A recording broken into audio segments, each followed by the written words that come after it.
अच्छा सर, आप क्या समझते हैं कि अब सूबाई असम्बलियों और कौमी असम्बली के एक साथ इलेक्शन होंगे?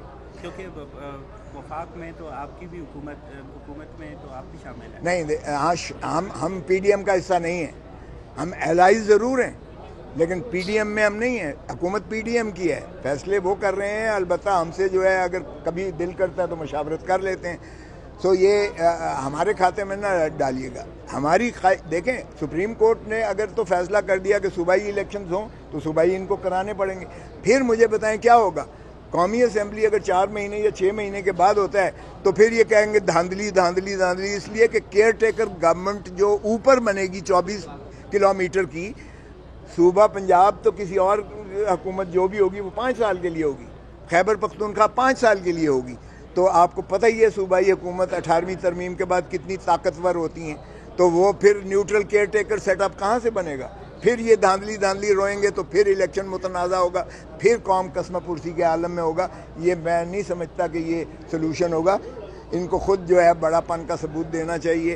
प्राइम मिनिस्टर आगे बढ़ें, मोहतरम नवाज शरीफ साहब भी एक जगह पे बैठें और सारी पीडीएम, पीपल्स पार्टी और मोहतरम इमरान खान साहब एक ही इशू पर आए और खुदा रहा इस जो कर्ब और अजियत है की कैफियत को दूर करें। मीडिया को तो ये लग रहा है कि इलेक्शन की हद तक पीपल्स पार्टी और नून लीग के रास्ते अलग है। नहीं, तो जाहिर है कि पीपल्स पार्टी ने इलेक्शन लड़ना है तो जाहिर है कि हमने कोई उनका बी टीम बन के तो नहीं लड़ना। हम अपनी इलेक्शंस लड़ेंगे। हमने तो अब भी कहा था कि हम बाई इलेक्शंस लड़ते हैं। हमने तो कागजात नामजदगी भी दाखिल किए थे जिस पर पीडीएम ने बाइकआउट किया हुआ है। सो इसलिए हमारे रास्ते यकीनन इलेक्शन में अपने अपने होंगे।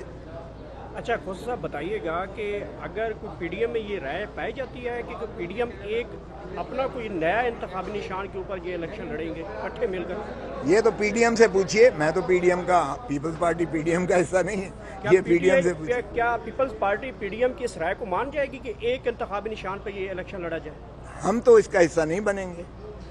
पीडीएम से पूछिएगा कि हम पीडीएम में शामिल भी नहीं हैं। मेरा नहीं ख्याल कि ये होगा। देखिए, मौलाना फजलुर रहमान साहब की अपनी जमात है, वो क्यों अपना तशख़्ख़ुस को जो है वो ज़ायल करेंगे। इसी तरह जो बाकी जमातें हैं उसमें पीडीएम में हर एक अपनी अपना जो है तशख़्ख़ुस को बरकरार और बहाल रखेगी। कोई भी किसी का एक का सिंबल नहीं लेगी या कॉमन सिंबल के नीचे। मेरा नहीं ख्याल कि ये मुमकिन है। हाँ, इलेक्टोरल अलायंसेस होते रहते हैं, लोकल एडजस्टमेंट्स भी होती हैं, सीट टू सीट की होती हैं। वो मुमकिन है कि लोकल एडजस्टमेंट्स हों कि किसी का उम्मीदवार जो है उसके हक़ में जो है बाकी सारी पार्टीज़ जो है मिलकर करें, वो देखते हुए, या कोई ऐसा फार्मूला हो कि जिसके हाईएस्ट रनर अप था उस रनर अप के साथ हों। लेकिन मेरा नहीं ख्याल कि ये एक सिंबल पर कोई भी फैसला हो सकता है। एक्सपेक्टेशन क्या है कि इलेक्शन कब तक हो जाएंगे? इलेक्शन अपने वक्त पर होंगे।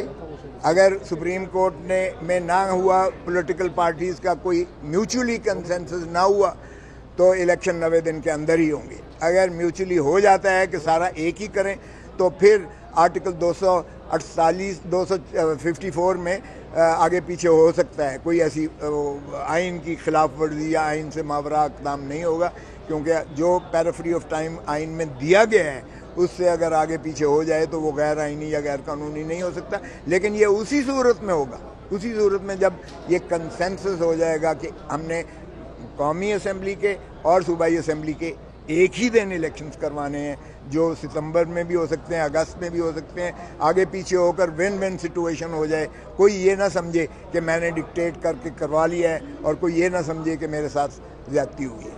Thank you.